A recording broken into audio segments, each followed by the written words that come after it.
Alright, I know people are going crazy about this commander right now, so I'm not going to beat around the bush. Whtz the Bibliophile is one of the craziest commanders we've seen in an incredibly long time. The ability to make your deck any size above 100 that you want is insane. And it also lets us finally run Battle of Wits.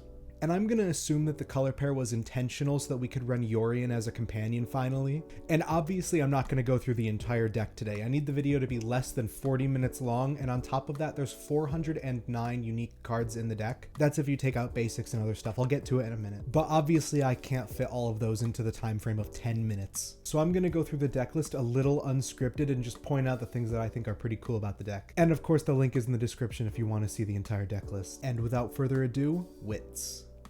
Now, I think I'd be a bit of a fool if I didn't include Battle of Wits. It's one of the most fun cards in the game. Because our deck has 1,000 cards in it, we're gonna have no problem having more than 200 when this card resolves. I should say if it's very consistent in its play pattern, but not drawing the same cards over and over again. On top of that, it's probably relevant to mention there's no ways to shuffle your library except Path to Exile, which I guess is a choice if you really want to ramp with it, but like, what are we doing at that point? Really?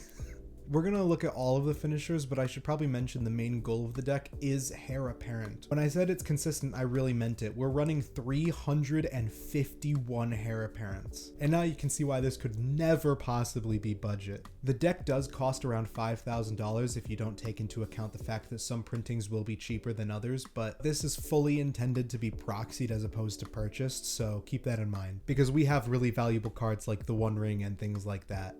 Now, Heir Apparents are obviously the main win con. They're 2 mana to fill a board state if we have enough of them. And we have some cheeky things to use them for. Altar of the Brood being one of them. Whenever another permanent enters, each opponent mills a card. So if we have 5 Heir Apparents in play and play a 6th, everyone mills 6. So milling is like sort of a win con. We also have Approach of the Second Sun, which is just straight up our win con. The deck is so large that we're going to need to draw a lot to hit anything of real intense power, and our commander does tap to draw a card, so it gets us closer to Approach every turn. So our opponents will be scrambling to kill us because of Approach. Moonshaker's Cavalry is also kind of an auto include because we're a tokens go wide deck, and Throne of the God Pharaoh, same thing, you know, end step, everyone loses life equal to the tapped creatures. So you can see there's a lot of synergies with the token we make. And I cannot stress this enough how consistent this deck is with getting Heir Apparents into play. I mean, you're going to draw a lot of cards that are kind of like, okay, cool, works good with the deck, I guess, because we just needed to hit that 1,000 number, and you'll see that as we continue. But it's insane that the deck actually gets things done with this high of a card count.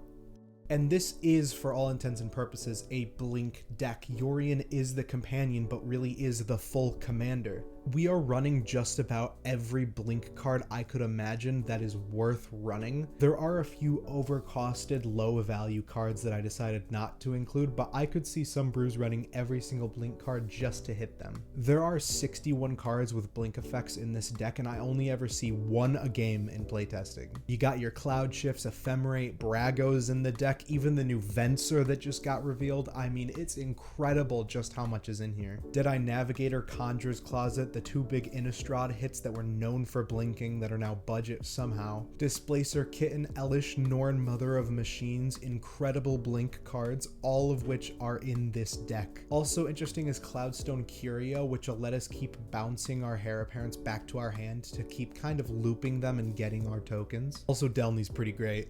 When I was in deck building, I was pretty astonished that I hit 30 protection pieces. Same with removal, I hit about 50 removal spells, and I was like, oh my god, that's so much. But when you think about it, it's 1,000 divided by 10.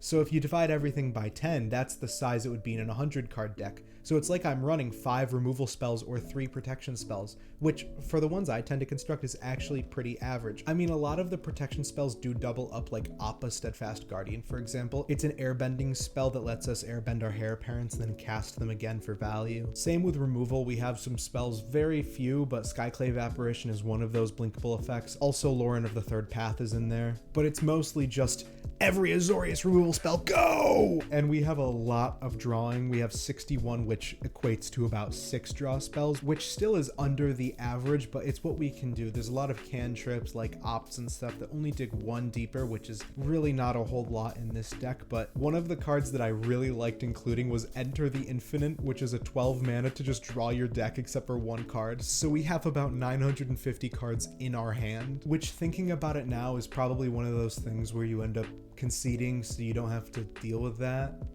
The recursion package is very, very small, mostly because there's not a lot of really good recursion spells for our stuff. We have things like Raise the Past, Sarah Paragon, Sun Titan. We even have Snapcaster Mage in case we have a blink spell in our bin already. That hasn't come up yet, but there's a lot of things with this deck that will never come up because of the sheer quantity of the cards. But yeah, the recursion is tiny, but we'd rather dig to hit new things than try and get back our old things, honestly. None of it is like cheating them into play or anything. We're still paying to get sometimes cheaper things back when you think about Sun Titan. Landbase I went kind of crazy with. It's just about every single Azorius land you could play. Blues that can tap for white, whites that can tap for blue. There's also some colorless ones that can help, like Arch of Orazka's really not that good anymore. 5 mana to draw a card is basically 6 mana because you have to tap it just to draw a single card. Bazaar of Baghdad is akin to that because it's not really like the best land in the world. It's $2,000, which is a huge chunk of the price of the deck, but still we can flood out really hard because of the sheer quantity of cards in the deck. So even though we're losing a card in the process, getting rid of lands isn't necessarily a bad thing in some cases. Same goes for the non-lands as well. Maybe we are pitching Haraparans because we're just drowning in them. Worth mentioning for the folks at home, we have 120 basics of each type, so 240 basics in the deck. There's genuinely like whole minutes between when I'm cutting this film because I have to scroll so far to get to the next card I want to talk about. It's I didn't expect filming this to be so unhinged. One of my favorite includes is Minamo because it's a $40 card and all it does is untap our commander. Draws us an extra card. That's all it does. That's all it does. Oh my god, I forgot about this.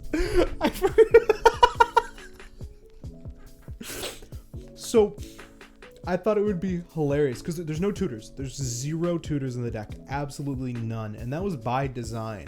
I don't want to tutor with this deck at all. That is just a nightmare. I decided that if I ever want to, because of how many cards are in the deck, the likelihood of redrawing something you shuffle in is so astronomically slim that I would end up just putting whatever I needed to on the bottom in the event of like a shuffling something in like Chaos Warp. And then I would just, you know, flip from the top. Everything's randomized. I don't need to shuffle for 20 minutes. Everyone gets the gist of that. Anyways, tangent. I thought it would be hilarious to include all of the Tron lands. I don't know what the numbers are of that. I'm gonna put it on screen because I'm gonna do the math after this. But I think assembling Tron in an 1,000 card deck is just so funny, and there's no way to go into them. There's no like explorer's map or anything. There's no way to try and find them unless an opponent does it, but like still I just I don't know. Okay, back on track.